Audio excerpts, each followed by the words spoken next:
Tamenyokuno chirese ureka no frata nsem bia wokeka se oman no ense peja no wo boa wonte da. Professor George E.T. Oduro chade ewo Cape Coast University na wode sobo ebo Honorable Alexander Afenyomaken yo embra shibedwani wo afutu abato empeswa so. Ye mama chini ye kamo se Faith Homeopathic Clinic eni mo de abadwa so enwanwanu nketenkete esa yare akese stroke na hawa na sa wo na my fibro diabetes pressure ni mema ye mere wompemu asthma ntehyewa eni ahodoto nyina ye fit wo mo nsa na adwuma keto bi omo ahenema kokobe hona clinic ne wo ubetimi afre wo 0246 728675 Newman College brain na besua nurse die na uwia abrochira obekọ Ghana ha na ba adwuma so a odwuma bu oye degree in nursing diploma in nursing and public health and hack ba bia suafo da ewo ho ba bia loan nyina so besa gibi kra ma yempo atwoma tachiman ene omwo wo de bibia ni afre omo 0574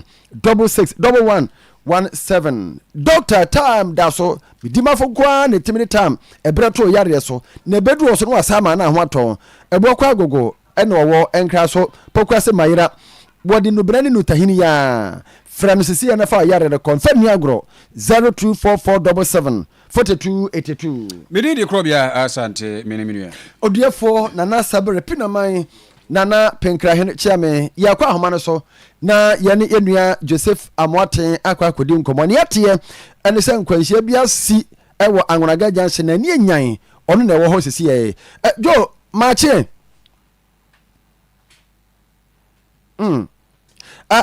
Joseph Amoaten wotime ka me moache wotime ka wachiri yo yenhwese betime anya no ahoma no so sisi ya dia aha jo sese dia moye ana na meto nka yi pa mo yese kwanhia bi esi anwonaga janse wo na ogina ho ana na no so yenka bi shemu ye ba adwuma na ebo be 740 kra bitwemu anwonaga janse ho a na me ko nu fira na be 20 minutes time ana me say ese akwanhia bi esi ntimi di me kan tente saba machi e bedu na ke se be 8:30 akobo na yuko na ke se shi be se be don refa na e bedu ho no na ubehwe se car no na exerciser ayema na enye articulate akese ni bifa aye mini one ni bi na alodu fertilizer na ayema na finkan ya ebogu careful no akwa aboabo na ke se be bia de ko de na yeni be bia de ko na no na tifa so a unse udu awanda janshi a total filling station ho no ansa na obewure mu no e ma bi tunton nwane bu ho and the jollof bu ho ana de bi ahomachi no beduka de bi bu ho ansa ko bi sa na si ho no ana enua ba bi su tondokon emrantili bi ton paboa chinchinga ense agbe na adwonso a abrantili bi don no so ton nam na de ade wo ho nti enma na etifa so sa no na yewo ebebo ke shepa esi wo na esu yi papa na bebe ye kan besa na otwemienu no etifa so sa aka ba ko bai then de bepem sa bebo ke se no entimi antra de enu na mo awu ani mu ne ade nya de anka wo ade tie wo beton ma ade kama na we de ye nim se fertilizer ne mu oduro nti ana manetifa so etimi abu billboard kese no de buye no na kese tifa so ana etisi ho na billboard no be concrete be 3 feet o mu buye no e be wura kan ntem nti kan tifa no so ana billboard no botu do mo de bugbo nyina etuye enti ansa na ibeduru ba bia do konfora de ade wo no na ke billboard na di ka ko bugbo mu kra atoto mu so do beto do ko edi o di oti oho a oto wo na kese enya sam keto akora na obawe a na kese ene ka no so no na mi hu bi da sase de hia bako du hu ka no body no hu atete kra ana do hu aye frame no azo se ka no frame ni na tire wu mu ana enimu no so no engine no atutu kra eno aye gina ho ana na gyo no bese no nkro no ndu no fire service for etimi o machine no atututu engines no anyina edi koye na bese don vre ba ko na chiri de na aye den say bitimi hu nipa o mo hihihie ase enti enimu ni mu ya de nipa bese num de o mutimi yi o mo a obo ho ana de na yagu obo on so mo se ne mfe ebo ani tiko na pai na de ade ani nyina no mo dim ka tente e de mo call konfa noche na ye ne ba ko de on so ma me tondoko no ankwa de so o ba bebo ma be ono ni nipa e de me amani ye de mo hu se o se o ko mo chira ye wo idi bag bo ha idi nipa shim se nipa na fi mu ana ya tum re di patu mu no enu manu ya na bo be 9:30 me yi nua be ma no ye so don hwe ba ko na echi no o mo sa kan na ke se wa nya media e de no tum a bag no mo tum a eno so mo de na ba konfa noche a mo da betu aye mo chire enti na o bi sa dia na ke se no ano along who some see and I know at the Pajum. So then once not fire service company for us, I say, and if I don't make a good one, or mention me, I know what it means and for a man, at many and commenting. I say, yes, say. Then when we be ready and any public say a 90 new dear, or which you want to get a mobile child or more conference, but dear, near many equibus and no, no, mutility, no, say any other man dear, then I do it there. It's not about my yet to my say, what's an animal, and she doesn't know. These are I know I see. Now, Robert, know what he say. Say, very you got a drove in you must send a car. Now, say she also Udru, and I can't see what we could not follow. I matches do all. I can I see, and I ask. And it's you and my Procope in 3 years. Yes, say the Kumasi for the Central for those and Central for no. And I used to say, I'm Paneba and a Tifaso. And a man who also or more eyewitness or who and so on, one more other side of Montopano. You don't know yet, but only one person with a dancer and say, I don't say, hey, they have got into a move you. And the Central for by station, I'll go away now. Who will be as own children, what is all Cata? No, Jim, the scene now, Ben, or I was in Centrania, no gunning. So with my canteen, between you who say what in second and pass a parking is you. And I say, a banner at the Fasua, and the young man, no day to see. At him. And I know pay Obasa alcohol, now alcohol has said the situation is here. Why? Yo, Joseph, I'm what your man about. I will hope and the free Angaraga Jansen Abano over Facebook.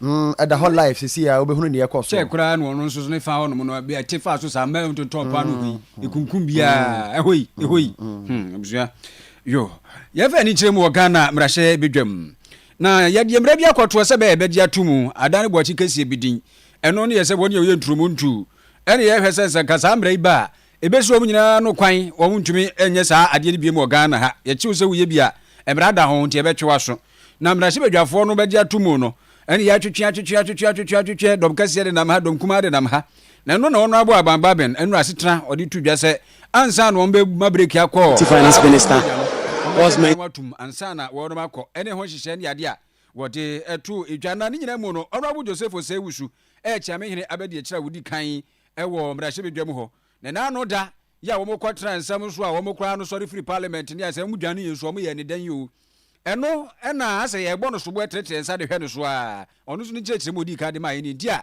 on pa ba bi fa e for us to assume that because today it is not done today, then it is an attempt to frustrate the process. It is not right. I am a member of the Catholic Church, just as in the speaker. The Catholic Church has not raised an issue. Are we not entitled to consider those matters? Are the honourable deputy leader 38 in favour of that meeting? Are we not entitled to consider those matters? Did those matters go before the committee? Should we, as he suggested, Honourable Samja suggested, we could have finished in 1 hour. Please, this bill should last the rest of the. It should last to serve the whole country. There's no need to rush. Today I said it was embarrassing for me when it was found out that the Companies Act, the Supreme Court struck out a clause because in a hurry we included a clause which is so elementary. I remember that I was presiding on that day, and it shouldn't have eluded me that we declined permission for a member to be a director when he has not been convicted, just been charged. It shouldn't have eluded me. But these are some of the challenges we endure because we're in a hurry to pass the bill. So I think that it is most unfair to insist that because it was not taken yesterday, then it means that I am against it, the side is against it, and that the members of the side actually took deliberately frustrating the process. Eti Honorable Joseph Osewusu Jowais na motin wen kan chame abedi ekire ya odi kan Ghana mrahye bedwamu unse Sam George na wode sobo ebo Jowais se ankamra no metimi ade atum nanso oboapa ena ososo pe ba bi kura efa ye ene se ono nso yi ne ho anu a utimi se papa no ne buafu na ni nyina mu no Honorable Baben ono no chechire mu se obedi atum ansa na omako break ye Xmas no yenti no is in motion, and we are now emphasizing a lot of openness, transparency, accountability. There are some matters that should not be communicated, but there are some things that people who need to know should know, not everybody. The rest that you stated, please don't let us take some of these issues as precedent. We know that when it comes to consideration stage of bills, not many members are interested in consideration stage, not only in Ghana, all over the world. That is the practice. So when you talk about quorum, then you are introducing something that could really have a challenge in this house. But it's good that the First Deputy Speaker has spoken. The only thing is that please don't take it as a decision to be insistent that there must always be quorum before we go on with consideration. Consideration stage is an informal stage of the processes of a bill. Informal. And so we are looking at those that are technically inclined to do those things and make sure that the right thing is captured in the bill. So please, there are many more things we have to do. That is why even we are now trying to formalize the winnowing stage. And so it will now be captured in the new standing order, winnowing stage of bill. Whatever the situation, I know that nobody in this house is opposed to the bill and that this bill will see the light of day before we rise. Ayo, enti honorable Baben ena moche ne kanu cha mehene ye wo Ghana mrashi bedwam ti on beji atu ansana wo mo asore akọ burunya na ma kudi burunya nti eno no Waye Ghana CEO Network Business Cocktail. The atoso onkron amoto safre omampani dada John Dramani Mahama wo setu franka de ama ndisi amanyekunu mane baase. Ne nkasa yimu no ba bia woka kakra so fa oman yesikasem ene se de oman agigya ho no o kire se na no work no frata so for his kasem so de betudwa twamfoni be kire Ghana for say afedi yesikasem pagya ene ma ekoyie ne ho nkra ne ba. Was it the work of Ratakaino? Many businesses still bear the brunt of the economic meltdown, and this is because, contrary to the finance minister's assertion, we have not turned any corner, and 2024 will still be a very challenging year. Many have shut down their businesses, and hundreds of thousands of workers who were laid off are still at home. Businesses that moved their headquarters from Ghana to our neighboring countries have not returned. The poorly thought through banking sector cleanup has left thousands of skilled financial sector workers jobless and impoverished. And as I speak, the second tranche of the IMF's extended credit facility, which was due on 1st November, has still not been received because of a delay by external creditors to sign off on our debt restructuring program. Of course, the consequence of our debt default has also started manifesting. For the first time in 30 years, Ghana struggled to put together a cocoa syndication loan, which had almost become a routine activity on our financial calendar. Major infrastructural projects have ground to a halt because lenders have cut funding as a direct fallout from our debt default. Omampani dada John Dramani Mahama and Akasayin. Maami bia wo kira de ewo University of Cape Coast ye frɛ no maami kura Meswaten na Meswaten doctor ena wo si na de bi o si ne dan we project bi na de tetete ye ne sɛ honorable Alexander Afanyoma ke ye afutu bato peso so mra bedwane afifi mantemu akohyehyɛ kira kodwiri dan no ato agu na no ena Professor George E.T. Oduro ya wono nso ene odi ntintima pa o kira de wo hono mu bi ena wo kira se da bi ade a se honorable Alexander Afanyoma ke ye no wanya ade so ahunu afedi papa nkwati a ya se ni din se putosan ono kro ye mu na atofo ene ade a eno na prof ye kira se we di won fan show bia we be so honorable Alexander Afanyoma ken kira se ono ena ji akwa kana sem ntie ne ono pa na enya nyema bia ne na monte so se na ne ho papa no bu afu ni semni issues relating to applications that Modern Ghana and Phoenix published. Our warfare said, me Professor George Oduro, a PhD, here at University of Cape Coast. I'm not me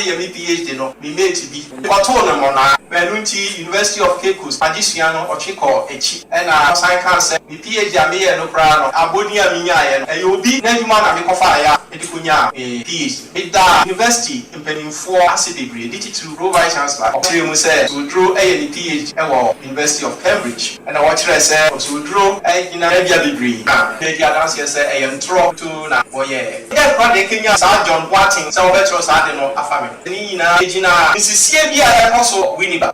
Me irikuma ne dan bi oguso osi. Asase a wato fi land commission. Na municipal assembly ama no permit say onsi. Osore ya say MC e dey bulldozer akobubu edan. E hwe mu a o say eye MP no na oma ho kan say omububu. Enti me tro bibi tie bi to me Facebook say MP. Yes, when I can say you move Saturday. Indeed, this I no pray. It say we are lawyer. I feel so. We walk and I share video. The event to me a cabra. Never change you. Say when I hear and I say you now hear. We buy MP. I say we new moshe. And you say me defame only character. It is into the member court. Fred, you come also at return. Say a court. Ye I get to me say you court. Yeah, chain court inquire. I feel you me say you come out to 12 minutes. The TM only say me bisa say I throw na woody and how ya.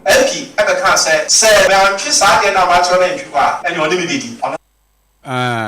and the Professor George Oduro and a mountain when can bushafo Aswapa oni wonu abole zende fa nyuma ken omun sensem no na no MPP amanyoko aba wotoye eyi wona ebepra komra se be fie e orphan constituencies no sikatua ba mu yese se da mo so mate no sa ne enso yate no na no na ura kisi ejaben special prosecutor ede omo abedi abetu dwa se ohia nipa nsia bi a ohu se omo de omo video na ni pictures aba se omo gisika omo ge bribe na nkura ne ba na no na deputy attorney general kane Joseph Dendiok penka ade atudwa sen ebeye dimpa se saasam no ora kise jabe betima nyina so pa pote na wada hwe saafo na so investigation will then establish who gave it to them and what was the step on if you are giving a person an amount of let's say 200 cities or 300 cities, they made the justification for transportation and feeding. But if you give 2,000, what would be the motive behind that 2,000 cities you give to a particular delegate and etc.? Is it to influence the person? So that is also going to be on the basis of evidence that was next. And remember that in law, the actus reus and then the intent will have to coincide for you to secure a conviction. There must be an intent to influence and then the act itself will have to be committed. So if those two ingredients are available, then before any court you could secure a conviction. So here the difficulty that I've said is that it's a very, very difficult situation to establish because sometimes witnesses may not even be ready and forthcoming with evidence that indeed the money that was offered to them was right. Well, can Deputy Attorney General Ora Joseph Dendiok Penka Nanu Chino MPP Amanyukurum Director of Elections Ora Evans Nimakoni MPP Penefua Kassetia Equire Yesi Ebi to amount for votes. I mean, he said they were giving to them as gifts, and if that was it, we don't support that. But it's giving work to GRA to chase them for them to pay the gift tax. But it is for the OSP and the police service to also take up all those who are indulging in these activities that the party do not support. Yo, Nia Muti Ura Evans Nimakon, Director of Elections, NPP. Boss of electric gusu e first ano pe beje nkania ebi ene Friday bonanza aba sofo Frank no mo maka nyina behu anim ye tie se nkania kebus ade e home appliances de boss of electric ya to bo ase na hwede cha kwasisi a e wo PZ kejeti ahwe ani mu ho no a aba beto ye sanso so na ntia ta akofo dan nim no ye butu ho no mo Oyerepa dan mu anso ye boss of plaza ene we hayi boss be nie wote so na sha no so se sofo rekono no ekurase doctor wo kire se bra wontu yade asemfama yade bai ena chichesha wo say nipa no phone na ede na mbosa okwa ekurase doctor ho so for reco heba center bitu bibia se amase pressure sciatic diabetes hepatitis B kura do e kira no ayirem pa se wo so person so tie ne ade we nsa to wi wo betwi ne se ya ni cigarette ni nyina obehwe na wa mwadurama ni nyina akọ kuma se breman oben Pentecost afo so dan wa 0248672271 0248672271 na woni sofo reko ini enkomo na ene sofo bonsu birthday sofo bonsu live sofo bonsu to sumam sofo bonsu na da so no di sofo ene ye birthday ya ma happy birthday yakopon ka ona adom no enye kese pa wona ma sofo no za di wasi abokla ka no tim se koye pa internet se no sofo no ya man happy birthday yo ya ni Jimmy Cliff na nam me de Krobea asante menu ya Oduefour na Asabre pinamai na penkra hene chairman Mr. Michael yaw esumai ono na yire maame hana omo se Christ asombi enka munyina nyame yadoma se echina ye memenda formula nursing training college ye fundraising kese pa Mrs. Linda Roxon ye be kwa akoboa ena osbonza nana osbonza se ochia pa me say ye ka non traditional farmer on share anya na adwe se oyeku adwuma ewo te said obi akokoi makwaja asase okay ba kuma se ya na onifie oye ona onya metro best award no oh okay osbonza o ahonjo daban bonsum ho a I just say me man trim kwa ye dey say green house no nti oh na boko na eguso na nyoma akosai bibia boko okay aloga dan accident na oh areho oh anra me kopie so